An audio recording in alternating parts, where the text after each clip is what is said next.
Hey everyone, it's Alexander, the real Mr. Robinson. Welcome to the channel. This is my review for X, which is the latest horror movie from A24. It's directed by Ty West and stars Mia Goth and Jenna Ortega. The movie takes place in 1979 and follows a film crew who travel from Houston, Texas, all the way to the middle of nowhere in Texas as they rent a backyard house to film a porn. The producer rented this place from the owner, but the owner of the house doesn't know what they're actually doing. And when we see the owner of this house and when we're introduced to his wife, we know things are probably not going to end well for this group of people. I mean, they traveled to the middle of nowhere in Texas. Of course, something wasn't going to be right at the end of the day. So this movie pretty much just crept up on me. I didn't know anything about it, didn't know it was coming out until the week it premiered at South by Southwest, and then a couple days later it actually got released in theaters. So I had no idea what to make of it. All I heard, based on the reactions from South by and people who just saw the movie early,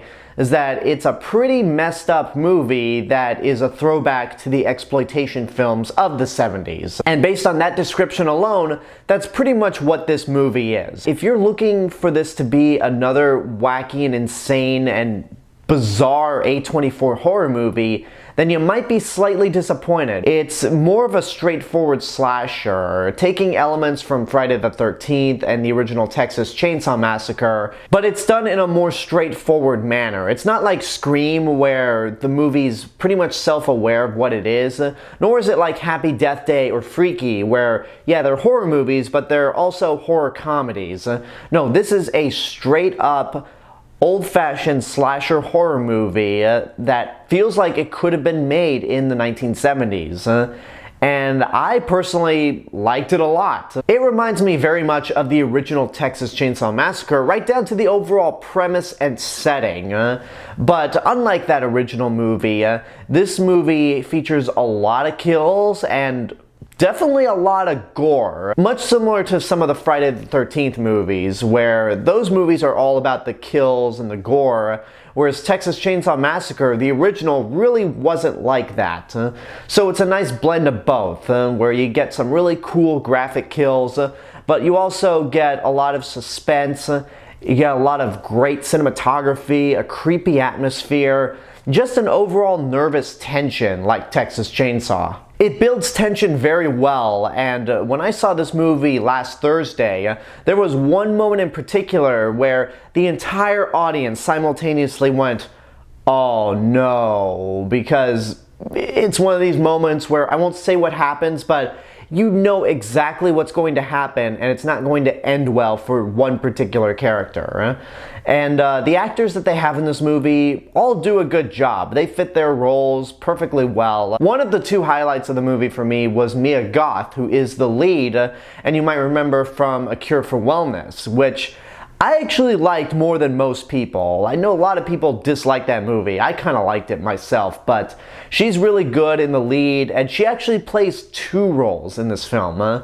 She plays the old woman who's married to the owner of this house, and I don't want to say a whole lot more just in case you haven't seen the movie, but she does a fantastic job juggling both those roles. And then Jenna Ortega, who is just fresh off of Scream 5, is good as well. And I know it's only been 2 movies, but considering that she's been in 2 horror movies within the span of 2 months, can we just crown her as the new Scream Queen? Because I think she's earned that title already. Martin Henderson, who plays the executive producer of the porn that these people are making, is really good at being this just smart-ass, self-centered jackass of a producer.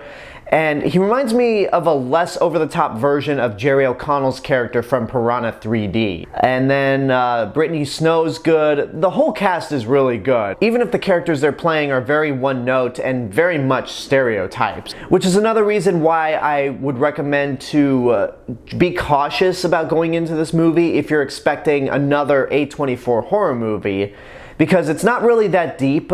There's nothing like thought-provoking about it at all. It's just a really cool and very slick horror movie that it's a slasher at the end of the day. So I personally liked it, and I'd say it's worth seeing in your lifetime. Though it might not be as weird or psychedelic as something like The Lighthouse, it does have some scenes that will certainly make your skin crawl. There's a handful in particular that I watched and just went, ooh.